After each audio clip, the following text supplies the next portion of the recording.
the principal witness being believed by a jury. Yeah. Mr. Ruth, you were saying that in the Connolly case you were concerned about what the reason you weren't sure whether to go ahead with the indictment was you were concerned about the principal witness. I was concerned that the principal witness would not be believed by a jury. I see. To go back to the former President Nixon's grand jury testimony, after you were done, and it was 11 hours of testimony, were you disappointed?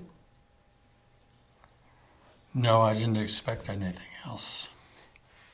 Well, sure, I was disappointed, but... Well, perhaps I should rephrase. You were not surprised. That's right. You talked to the president about other things afterwards. For the whole day afterwards. Can you tell us a little bit about what you were interested in, what he might have told you? Well, Richie Davis, another staff member, was with me at the time. And I remember we asked Mr. Nixon about things that had not resulted in an indictment, trying to explore any knowledge he had. Was that any more enlightening than what he had said to the grand jury?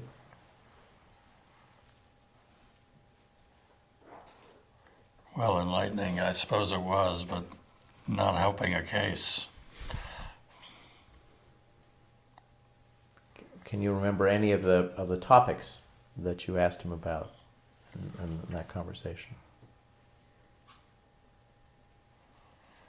Well, you'd have to ask Richie. I'm sure Richie had long notes about that. I did during that day.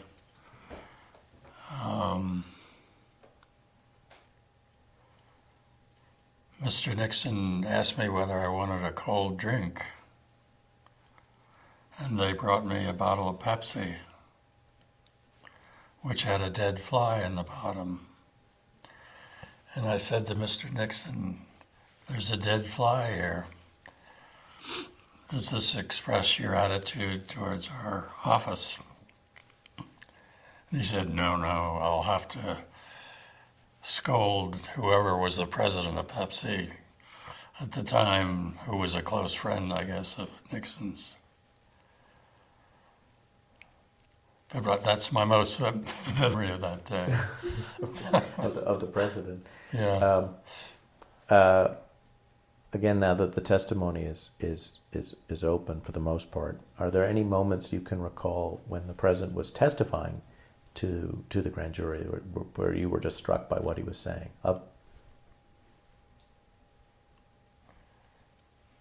Distraught? No, struck by. Struck? Yes. No.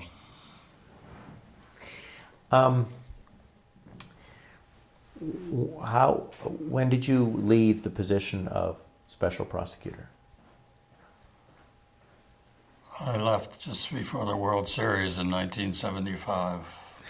And what caused you to leave at that point?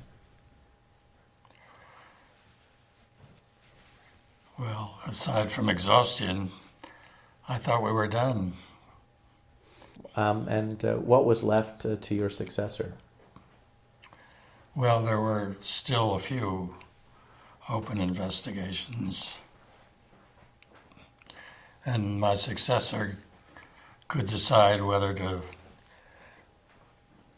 file a more revealing final report. I filed a report of the work of our office up to the time I left,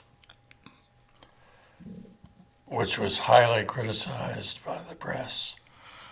And I was subpoenaed to, I think, House Judiciary.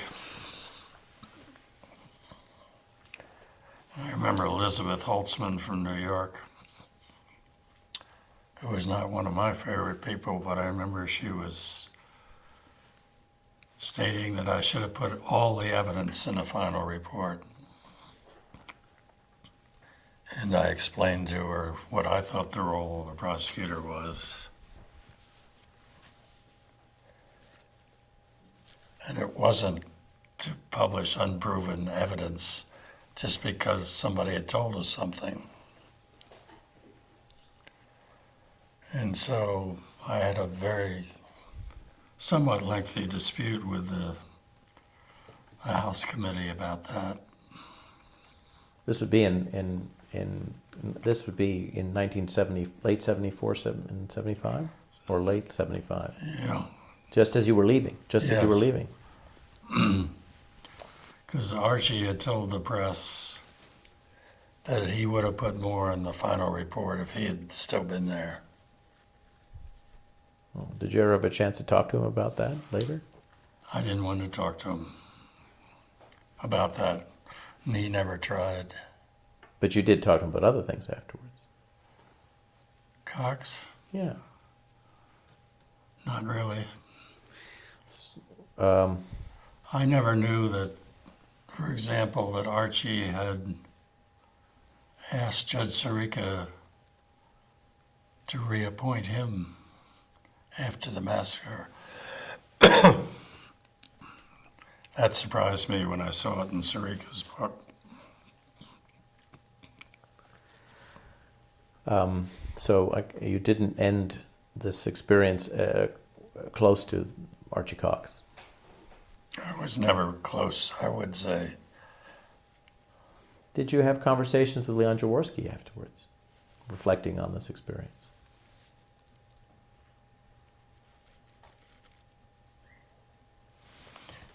I had conversations with the fellow that helped write his book for him. I was interviewed extensively for that. Carl Feldbaum, I remember at the time,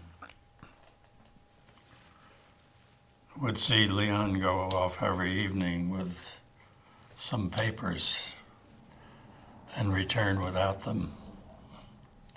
So we always wondered what that was about until we heard that Leon had a contract to write a book.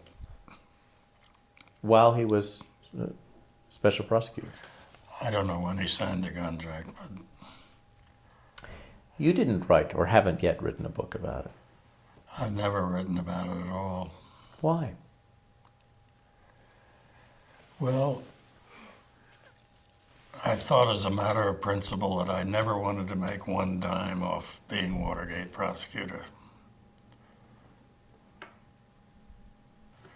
I had a number of offers, but I didn't think I had anything to add. You obviously do. No, I think the library and the people watching this will agree that you have a lot to add. Please tell us about the effect that this experience had on your life, your career. Well, first of all, I never understood the word career because as I went from job to job, it wasn't until very late in my life that I actually had to seek a job.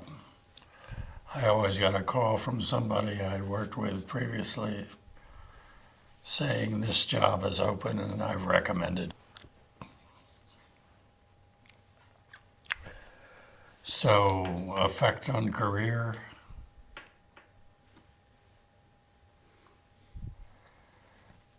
I went with law firms after Watergate,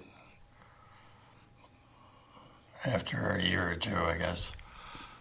And I think the law firms regarded my experience as Watergate prosecutor as a plus. But I don't see any other effect on the career. Do you think the system worked in Watergate? I think it probably worked more than it ever had.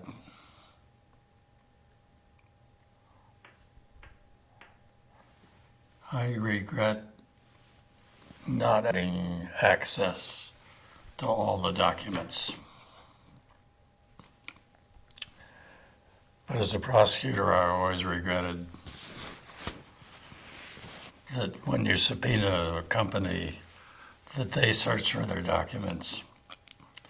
And as a defense attorney, I was always glad that the company searched for the documents and not the prosecutor.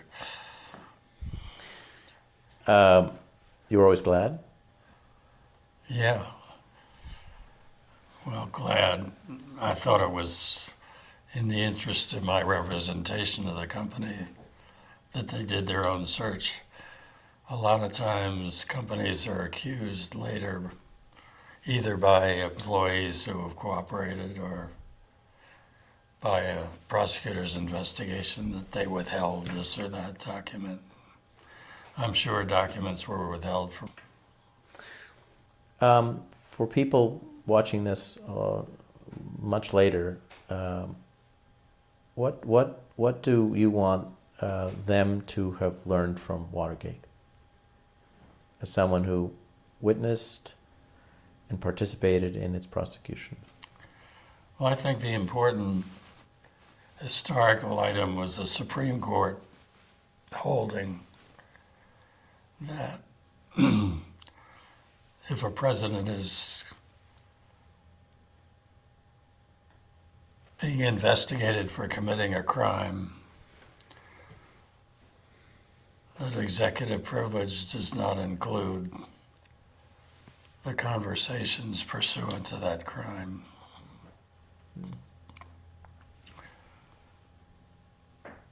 I mean, I think the decision really, they had never held there was such a thing as executive privilege or what it was. And this Supreme Court decision, I hope, established limits on the use of executive privilege. Although subsequent presidents never paid attention to that, I think.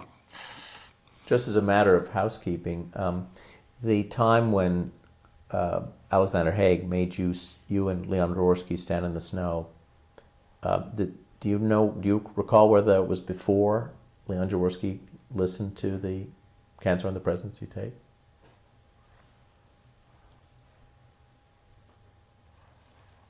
No, I don't remember which time I was that we went to the White House.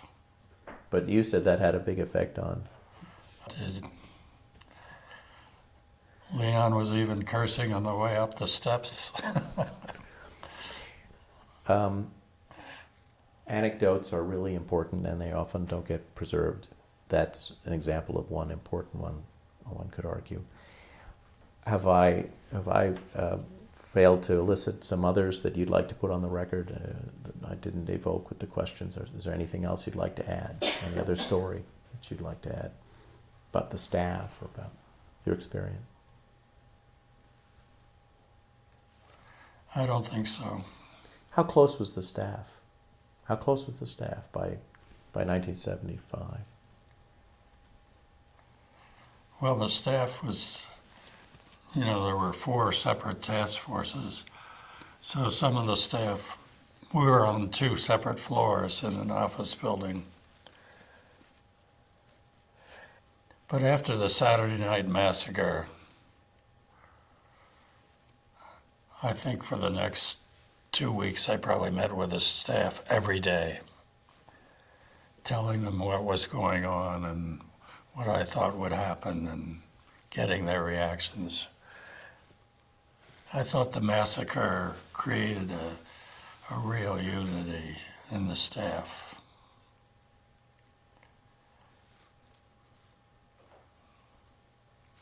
But you never know about any particular individual.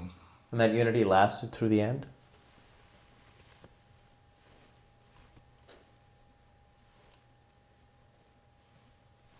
Well, different people left at different times.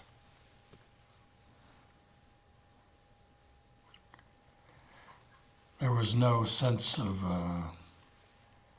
unity or non-unity as we went on after the massacre. Everybody was just working on their cases. At the time we went out to take the deposition,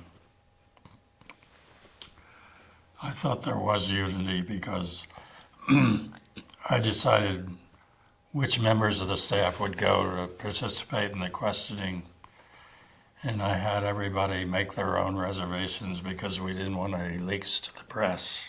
This is when you went to depose the president, former President Nixon. Yes. And I appreciated the staff's unity with all that. We had no leaks at all, and everybody knew we were going out there among the staff.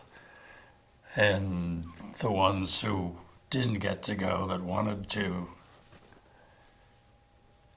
may have resented it, but didn't react adversely. Do you remember the staff's reaction to what you came back with from the president? I think everybody concluded we would not have a breakthrough. Let me put that. Beforehand. Yeah.